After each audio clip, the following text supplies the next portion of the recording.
حضرت جنید بغدادی رحمت اللہ تعالی علیہ فرماتے ہیں، جب میں اپنے ماموں سے مرید ہوا نا حضرت سری سختی سے، تو میں نے ان سے وظیفہ پوچھا۔ لوگ کہتے ہیں کہ کامل پیر نہیں ملتا، تو میں کہا کرتا ہوں کہ مرید ہی کوئی نہیں ملتا، کوئی مرید نہیں، سارے تویزوں والے ملتے ہیں۔ کہتے ہیں حضرت صاحب آپ مہربانی کریں، ایسی پھونک ماریں کہ سویرے اٹھوں تو میرے پلنگ کے نیچے 2 توڑے نوٹوں کے پڑے ہوئے ہوں۔ تو یہ حضرت صاحب کو یہ والی پھونک آتی ہوتی تو وہ اپنے پلنگ پہ نہ مار لیتے، تیرے پلنگ پہ ہی مارنا تھی ان کو یہ پھونک۔ کہتے کوئی ایسا کام چلے کہ بس پیسہ ہی پیسہ ہو جائے۔ تو میں نے کہا یہ جو تجھ سے 1000 روپیہ لے رہا ہے، 2000 لے رہا ہے، اگر یہ پھونک ہوتی تو یہ پہلے اپنی پٹاری پہ مارتا۔ بھائی طریقت اور تصوف کس چیز کا نام رکھا ہے؟ پہلی بات تو یہ ہے کہ مرید کا وہ تصور ہی نہیں کہ میں نے معرفت الہی حاصل کرنی ہے، میں نے اللہ کی بارگاہ تک جانا ہے۔ رویہ بالکل دوسرا ہے۔ جب میرا رویہ یہ ہے تو پھر سامنے والے کا بھی تو وہی ہوگا نا۔ اس لیے کہ جیسی میری نیت ہوتی ہے لوگ بھی مجھے ویسے ہی ملا کرتے ہیں۔ حضرت جنید بغدادی کہتے ہیں، جب میں اپنے مرشد گرامی حضرت سری سختی رحمت اللہ علیہ کی بارگاہ میں گیا، مرید ہوا، تو میں نے وظیفہ پوچھا، تو حضرت نے مجھے وظیفہ بتایا۔ وظیفہ، توجہ ہے میری بات پر؟ وظیفہ بتایا۔ میں نے کہا حضور کیا وظیفہ ہے؟ کہنے لگے تو نے اس بات کا تصور جمانا ہے، ہونٹوں سے رٹا نہیں لگانا، تو نے تصور جمانا ہے۔ کیا؟ تو نے تصور جمانا ہے کہ اللہ میرے ساتھ ہے اور اللہ مجھے دیکھ رہا ہے، اللہ میرے ساتھ ہے اور اللہ مجھے، یہ رٹا نہیں لگانا ہے لفظوں کے ساتھ، اس کا تصور جما، اللہ میرے ساتھ ہے اور اللہ مجھے، اس پر غور کر، اس کا رٹا لگا۔ پتہ ہے نیک کون ہوتا ہے، پرہیزگار کون ہوتا ہے؟ نماز پڑھنے والے کو نمازی کہتے ہیں، نیک نہیں کہتے۔ حج کرنے والے کو شریعت نے اسے حاجی کہا ہے، پرہیزگار نہیں کہا۔ زکوٰۃ دینے والا، صدقہ دینے والا سخی ہے، پرہیزگار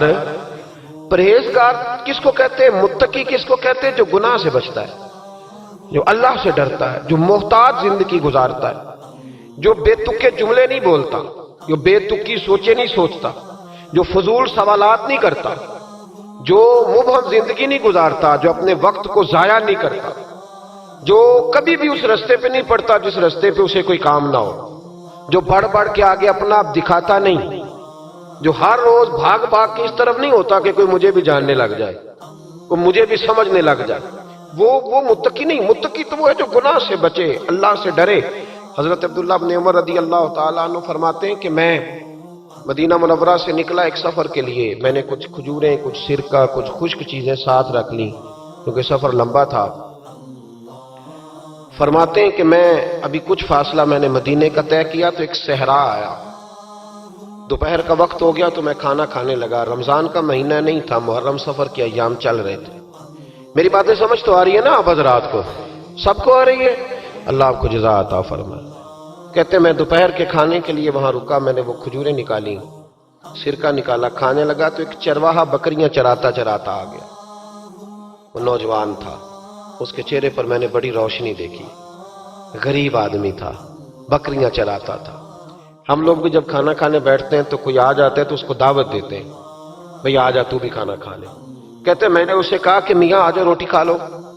کہنے لگا نہیں، اللہ آپ کو جزا دے، میرا دل چاہتا تھا کہ کوئی میرے ساتھ کھا لے۔ اللہ کے بندوں کی خواہش ہوتی ہے نا کوئی مہمان مل جائے۔ فرماتے ہیں میں نے دوبارہ کہا بھئی آ جاؤ کھا لو۔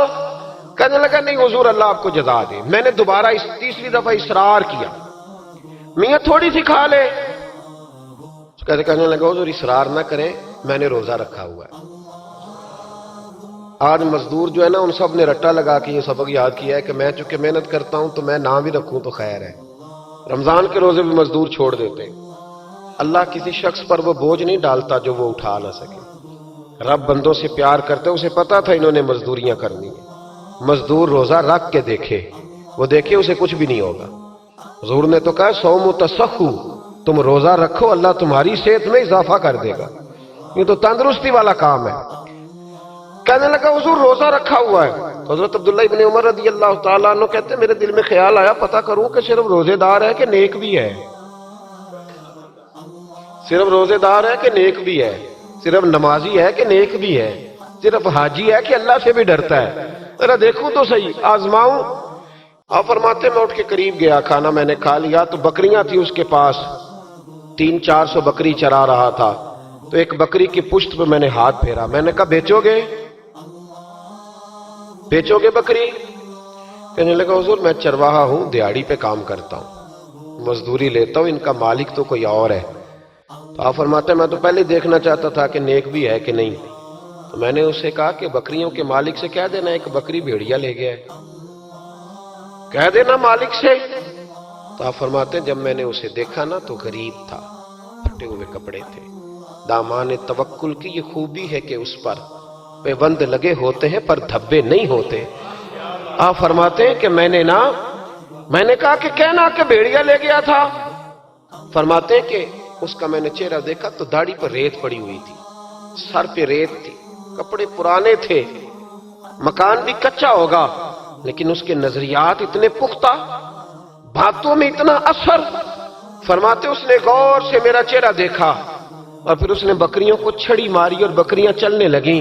وہ میں نے کہا میرے سوال کا جواب نہیں دیا۔ تو کہنے لگا حضور میں بکریوں کے مالک کو تو کہہ دوں گا بھیڑیا لے گیا ہے، اور جب کائنات کا مالک پوچھے گا تو پھر کیا جواب دوں گا؟ جب عرش کا مالک پوچھے گا تو پھر کیا جواب دوں گا؟ اللہ بھی تو پوچھے گا نا، تو اللہ کو کیا بتاؤں گا؟ حضرت عبداللہ ابن عمر رضی اللہ، ایک تقریر ہوتی ہے، میں لچھے دار خطاب کروں گا، میں بڑا زبردست اثر ڈالوں گا، آپ او بھائی زیادہ انقلاب تو عمل سے آتا ہے، زیادہ انقلاب تو عمل سے آتا ہے، زیادہ تو 2 منٹ میں لوگ انقلاب۔ حضرت عبداللہ ابن عمر کہتے ہیں اس نے کوئی تقریر نہیں کری، تقریر بھی اثر کرتی ہے، اس کا بھی فائدہ ہوتا ہے، یہ بھی دل صاف کر جاتی ہے، اس میں شک نہیں، لیکن جو عمل کے ساتھ تاثیر ہوتی ہے اس کا تو حسن ہی نرالا ہے۔ بات جو دل سے نکلتی ہے اثر رکھتی، پر نہیں طاقت پرواز مگر رکھتی ہے۔ تو کہتے وہ ایک جملہ اس نے کہا کہ اللہ پوچھے گا تو کیا جواب دوں گا؟ تو آپ فرماتے ہیں میں کانپنے لگا، حضرت عبداللہ ابن عمر، اور یہ وہ شخص ہے جن کو نبی پاک نے کہا رجل صالح۔ عبداللہ بن عمر نیک آدمی ہے، حضور نے کہا نیک آدمی ہے۔ حضرت عبداللہ ابن عمر کہتے ہیں میرے وجود کے رونگٹے کھڑے ہو گئے، میں سفر پر نہیں گیا بلکہ میں وہیں سے واپس ہو لیا اور میں سیدھا اس شخص کے میں نے مالک کا پتہ کیا کس کی بکریاں چراتا ہے۔ فرماتے ہیں میں نے معلومات کر کے پہلے وہ غلام خریدا، پھر وہ 400 کے لگ بھگ بکریاں خریدیں، پھر میں نے اسے بلا کے وہ بکریاں تحفے میں دیں۔ تو مجھے کہنے لگا یہ کیا ہے؟ تو میں نے کہا تو نے قرآن نہیں پڑھا؟ اللہ سورہ طلاق میں فرماتا ہے کہ تم مجھ سے ڈر جاؤ، میں ہر مشکل سے نکلنے کا تمہیں راستہ دے دوں گا، وَيَرْزُقْهُ مِنْ حَيْثُ لَا يَحْتَسِبُ، اور تمہیں وہاں سے روزی دوں گا جہاں سے تمہارا کبھی گمان بھی نہیں گیا ہوگا۔ فرمایا تو چونکہ اللہ سے ڈرتا تھا تو یہ رب کریم نے تجھے روزی عطا فرمائی ہے، یہ بکریاں اب تیری ہیں۔ بھائی خدا را اللہ سے ڈرنا سیکھیں، رب کریم کا خوف پیدا کریں۔